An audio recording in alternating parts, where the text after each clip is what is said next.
Somewhere in the green, rain-soaked mountains between Spain and France lives a people whose language has no relatives anywhere else on Earth. No sister tongue in Europe, no cousin dialect in Asia, nothing that scientists have ever been able to connect it to. For centuries, that single fact has made the Basque people one of the strangest puzzles in all of human history. And now, new genetic evidence is finally revealing where they actually came from. And it is nothing like what anyone expected, overturning a story that has been repeated in classrooms, documentaries, and popular science writing for well over 100 years. If you have ever heard the theory that the Basques are the last pure descendants of Europe's original Stone Age hunter-gatherers, untouched and unmixed for tens of thousands of years, you are about to find out why that idea, as romantic as it sounds, does not hold up to what the DNA is actually saying. It's a theory that has appeared in textbooks, documentaries, and countless articles over the decades, repeated so consistently that most people who have even briefly encountered Basque history probably assume it's simply an established fact, rather than a hypothesis that new evidence is now actively rewriting. The real story is stranger, more complicated, and honestly more interesting than the myth that has been repeated for over a century. To understand how strange this really is, you have to picture the region itself. The Basque homeland straddles the western end of the Pyrenees, spilling across what is today northern Spain and southwestern France, a patchwork of green valleys, steep ridgelines, and a rugged Atlantic coastline that has shaped everything from farming patterns to fishing traditions for thousands of years. It is not a huge territory. You could drive across the heart of it in a single afternoon, and yet within that relatively small stretch of land sits a population whose language, and, as we're about to see, whose genetic history sets it apart from every single neighboring group in Western Europe. That contrast between a small geographic footprint and an outsized historical mystery is part of why the Basque have fascinated researchers, historians, and curious travelers for so long. Let's start with why the Basque have puzzled researchers for so long in the first place. Nearly every language spoken in Europe today, from Spanish to Russian to Greek to English, belongs to a single enormous family called Indo-European. Linguists can trace all of these languages back to a common root that spread across the continent, starting around 5,000 years ago. Basque is the one glaring exception. It is what linguists call a language isolate, meaning it doesn't fit into that family, or, as far as anyone can tell, into any other known language family on the planet. Words for basic things like knife, axe, and even the word for the number 20 in Basque have no equivalent anywhere else. That kind of linguistic isolation is almost unheard of in a region that has been crossed by migrations, invasions, empires, and trade routes for thousands of years. Phoenician traders sailed along this coastline. Roman legions marched through it and left roads, aqueducts, and administrative structures across much of the surrounding territory. Visigothic kingdoms rose and fell around its edges. Later, medieval Christian and Islamic powers fought over the Iberian Peninsula for centuries, and the Basque homeland sat right in the middle of some of that contested ground. Every single one of those waves of contact left a linguistic mark somewhere in Europe. Latin reshaped the languages of Italy, France, Spain, and Portugal into the Romance family we recognize today. Germanic tribes left their mark on English and the Scandinavian languages. And yet, sitting in the middle of all of that traffic, the Basque language absorbed loanwords here and there but never lost its fundamentally unrelated structure. It is, in the truest sense, a linguistic island surrounded by a linguistic ocean that has been churning for millennia. Because of this, 19th and 20th century scholars developed a compelling theory. They proposed that the Basque people were the last surviving remnant of Europe's original inhabitants, the hunter-gatherer populations who lived on the continent before farming arrived from the Near East around 8,000 years ago. According to this theory, while the rest of Europe was flooded with new farming populations who brought new languages, new genes, and new ways of life, the mountainous terrain of the Basque homeland acted like a fortress. Farmers moved in around the edges, but the Basque held on in their valleys, protected by geography, preserving their ancient language and their ancient genes in isolation for thousands upon thousands of years. It's a beautiful story. A living fossil population, untouched since the Ice Age, sitting quietly in the Pyrenees while the rest of the continent transformed around them. For decades, this idea was treated almost as settled fact. Early genetic studies from the 1990s and early 2000s, which relied on a much smaller set of markers than what we have today, seemed to support it.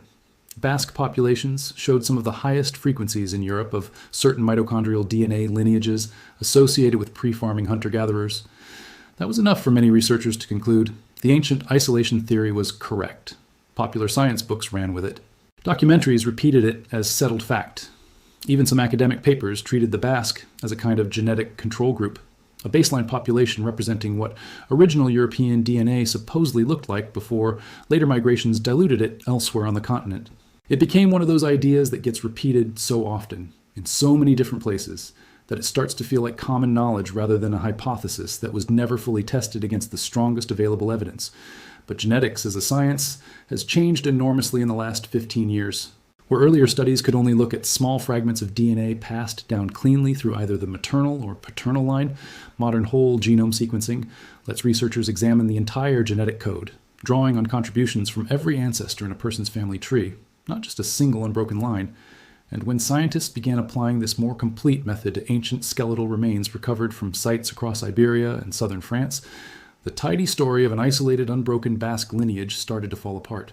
Modern sequencing technology can now read billions of individual genetic markers from a single ancient sample, compared to the mere handful of markers older techniques relied on. That difference matters enormously. Imagine trying to understand an entire book by reading only a few scattered words on a handful of pages, versus finally being able to read every single page in full. The old hunter-gatherer isolation theory was built on a few scattered words. The new research is the first time anyone has actually read the whole book. Here is where the real investigation begins. Researchers sequenced ancient DNA from skeletons found in burial sites across the Basque country and neighboring regions, some dating back over 4,000 years, allowing them to compare ancient populations directly to modern Basque genomes, rather than guessing backward from present-day DNA alone. What they found was not a population that had remained untouched since the hunter-gatherer era. Instead, they found a population that carried a very specific and unusual genetic signature, one tied closely to early farming communities that arrived in Iberia thousands of years ago, combined with a striking pattern of genetic isolation that developed much later than anyone expected. The team compared these ancient genomes against a wide reference panel spanning early hunter-gatherer populations across Western Europe, early Neolithic farmers from Anatolia and the broader Mediterranean, and later Bronze Age arrivals originating from the Eurasian steppe, allowing them to essentially reconstruct layer by layer which ancestral populations contributed to the Basque genome, and crucially, when each of those contributions occurred. This layered approach is what made the timeline so precise. Instead of a single blurry snapshot of ancestry, researchers could now trace how the genetic makeup of the region shifted generation by generation across thousands of years.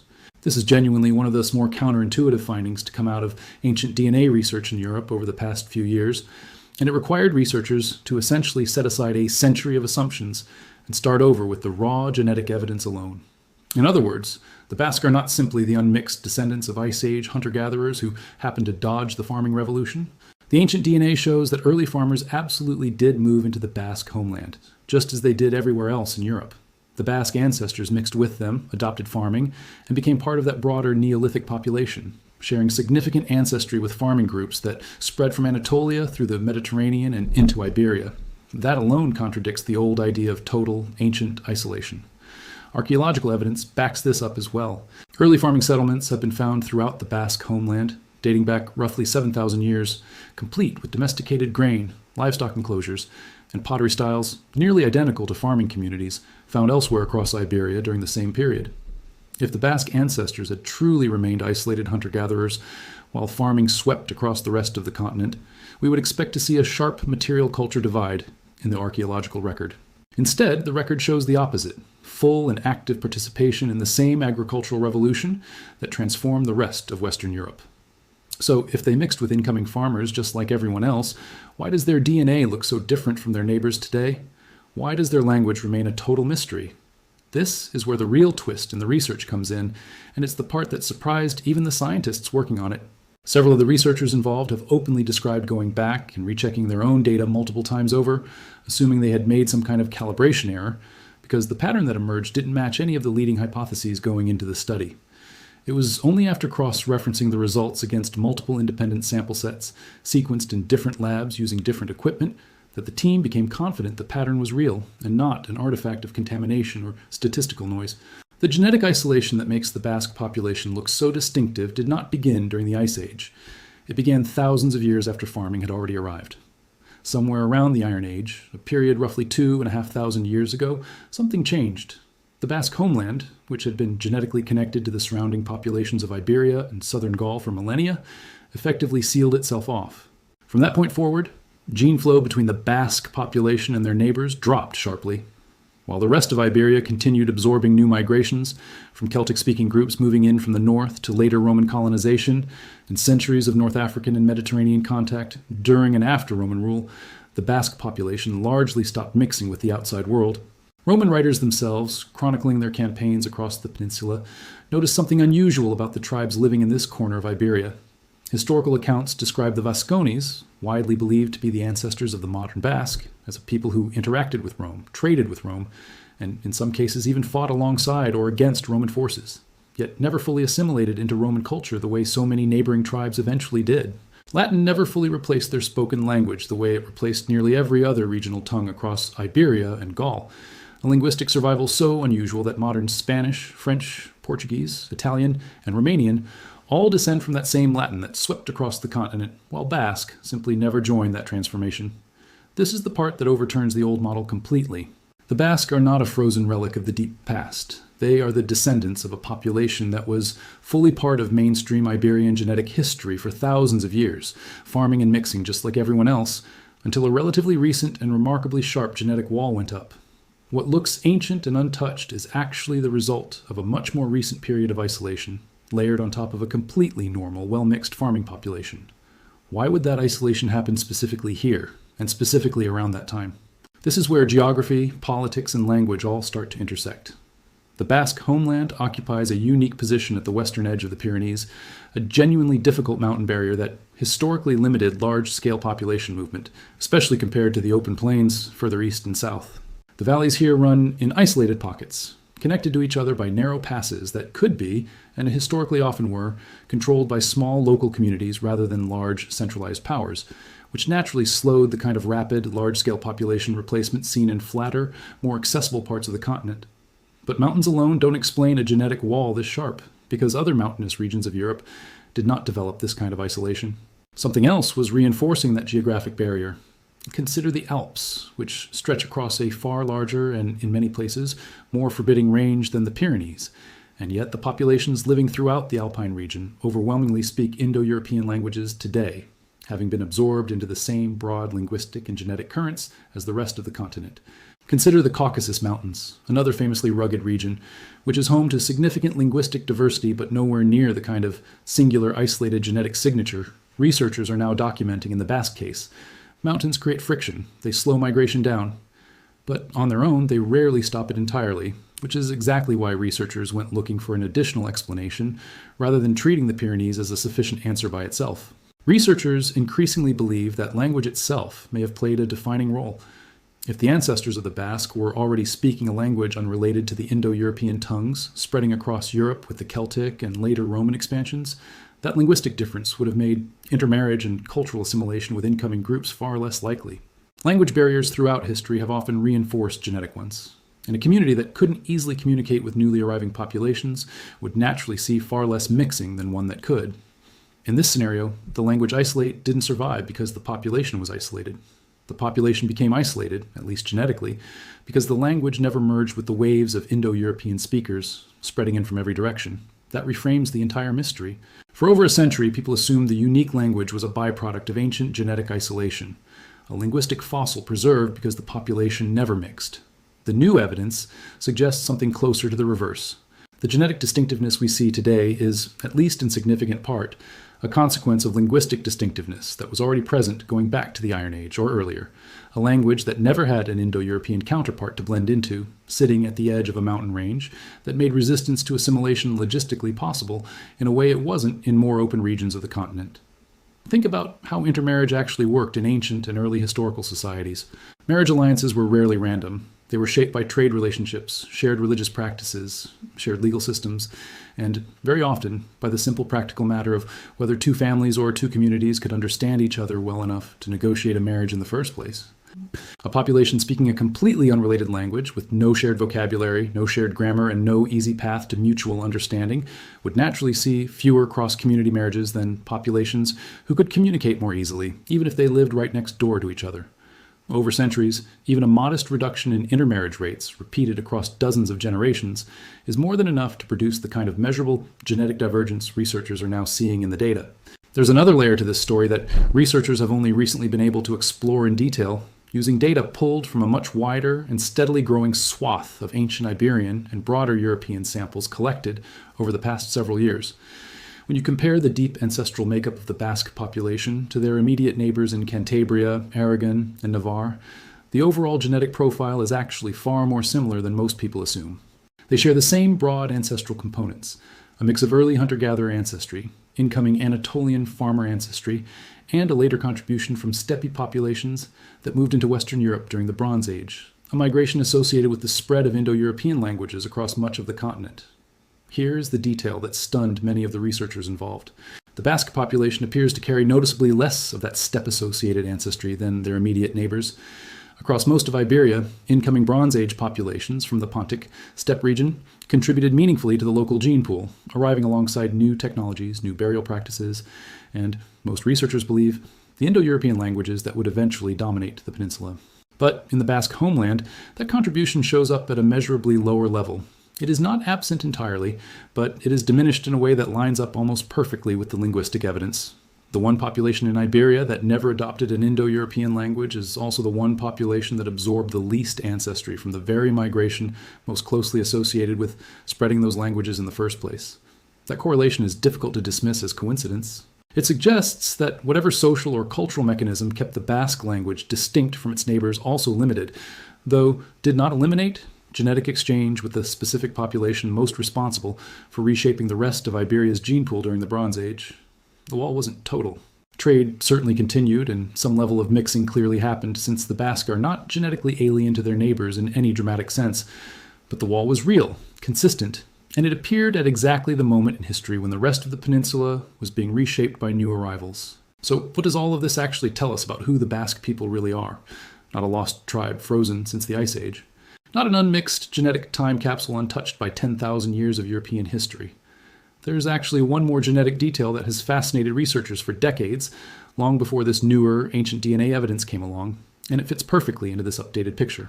The Basque population has one of the highest documented frequencies in the entire world of a blood-type variant known as Rh negative, along with unusually high frequencies of a particular ABO blood group distribution compared to their immediate neighbors. For years, this was treated as just another piece of evidence for the old isolation theory, a leftover quirk from some ancient, unmixed founding population. But viewed through the lens of the newer research, it fits far more naturally into the story of a population that mixed extensively during the farming transition and then experienced a long period of reduced gene flow afterward, allowing certain genetic variants that happened to be present in the founding population to become unusually common through a process geneticists call drift, where traits become more or less frequent over time, simply due to a smaller breeding population repeatedly passing genes along within a relatively closed group.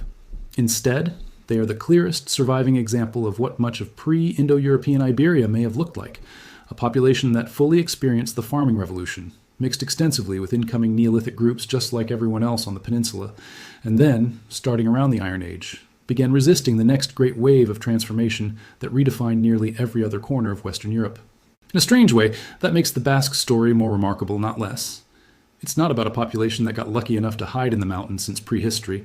It's about a population that, at a specific and identifiable point in history, made a kind of stand, whether through deliberate cultural choice, linguistic incompatibility, geographic advantage, or more likely some combination of all three. And that stand is written directly into their DNA today. Every other population across the continent eventually absorbed the Indo-European wave, adopted the languages that came with it, and blended into the broader genetic and linguistic landscape that defines most of Europe now. The Basques simply didn't, and thousands of years later we can still see the exact genetic fingerprint of that resistance. There's also a broader lesson buried inside this story that reaches well beyond the Basque region itself, one that touches nearly every population geneticists have ever studied. For a long time, the field leaned heavily on a simple assumption: that genetic isolation, wherever it's found, must reflect deep antiquity, an ancient population that simply never encountered later migrations. The Basque case is a clear demonstration that this assumption can be dangerously misleading. Isolation can be recent.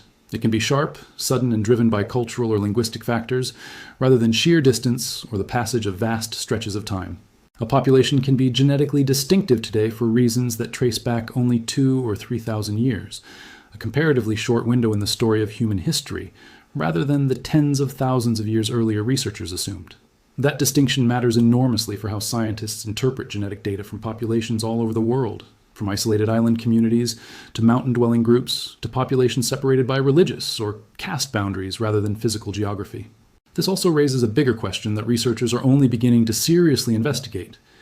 If the Basque region shows this kind of sharp, datable genetic boundary tied to language, are there other pockets across Europe or elsewhere in the world where similar linguistic isolates might reveal comparable stories, populations whose supposed genetic uniqueness turns out to be far more recent and far more tied to cultural and linguistic choices than anyone previously assumed? The methods used to untangle the Basque mystery are now being applied to other isolated language groups scattered across the globe, and early indications suggest the Basque case may not be as unique as once believed. Researchers have already started looking at other well-known language isolates scattered across the world, communities whose languages, much like Basque, have no confirmed relatives anywhere else on Earth. Some of these groups live in mountainous or otherwise geographically distinct regions, echoing the same combination of natural barrier plus linguistic difference that appears to have shaped the Basque case. Others live in areas with no obvious geographic isolation at all, which raises an even more intriguing possibility. That language alone, without any significant physical barrier, might be enough to produce a detectable genetic signature over a long enough timescale. If that turns out to be true, it would mean linguists and geneticists have been sitting on a far more powerful tool than anyone realized, one capable of using DNA to independently verify or challenge long-standing theories about how and when the world's language families actually spread. For now, though, the Basque genome stands as one of the clearest examples we have of how language and genetics can reinforce each other over thousands of years, creating a population that looks ancient and untouched on the surface, while the reality underneath is a story of full participation in Europe's earliest transformations, followed by a remarkably specific and well-timed decision written into the DNA itself to stop blending in right at the exact moment history was rewriting the genetic map of almost everyone else around them. It's also worth pointing out just how much cultural evidence lines up with this genetic timeline once you start looking for it. Traditional Basque culture preserves an unusually large number of customs, sports, and social structures that don't closely resemble those of their immediate neighbors. Traditional Basque rural sports, including feats of stone lifting and wood chopping still practiced and celebrated today, developed along a distinct trajectory from the broader Iberian and French traditions surrounding them. Basque surnames themselves are frequently drawn directly from geographic features, describing the specific farmhouse or valley a family originated from, a naming convention that reflects a long, continuous relationship between specific families and specific pieces of land generation after generation, in a way that is much less pronounced across most of the surrounding regions. None of this proves genetic isolation on its own, but it paints a consistent picture of a community that maintained distinct social structures across an extended period of time, right alongside the genetic patterns researchers are now uncovering. And that leads to something researchers are now quietly investigating that has not been widely reported. If a language barrier alone was enough to create a measurable genetic wall in the Basque case, the same pattern should theoretically be detectable anywhere else in the world where a language isolate survived alongside a major migration wave. Early comparative work has already turned up at least one other population, thousands of kilometers away, showing an almost identical signature. Reduced ancestry from a specific later migration, paired with a language that has no known relatives nearby. Which means the Basque may not be an isolated case at all, but the first confirmed example of a pattern hiding in plain sight across the world's remaining language isolates. And that story is what we're going to dig into next, following the same trail of ancient DNA and linguistic evidence across an entirely different part of the world. What makes all of this so compelling isn't just the science itself, but what it says about how easily an entire population's history can be misread when researchers only have partial data to work with. For over 100 years, the story of the Basque people was built on the best available evidence at the time, evidence that pointed, quite reasonably given its limitations, toward an ancient, unbroken lineage stretching back to the Ice Age. It took whole genome sequencing, dozens of ancient burial samples, and a level of computational analysis that simply didn't exist a generation ago to finally reveal the real sequence of events hiding underneath that old assumption. And even now, the researchers involved are careful to describe this as an evolving picture rather than a final answer, with new ancient samples from the region still being processed and new comparative data sets from neighboring populations still being incorporated into the analysis. So the next time you hear someone describe a population as an unchanged genetic relic of the deep past, it might be worth asking a slightly different question.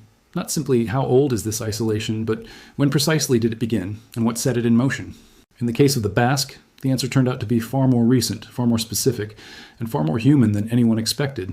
A story shaped not by 10,000 years of untouched isolation, but by roughly 2,500 years of quiet, deliberate distinction, written permanently into the genome of a people who simply never stopped speaking their own language, holding on to something the rest of the continent gave up centuries ago, and in doing so, leaving behind one of the clearest genetic records of cultural persistence anywhere in the world.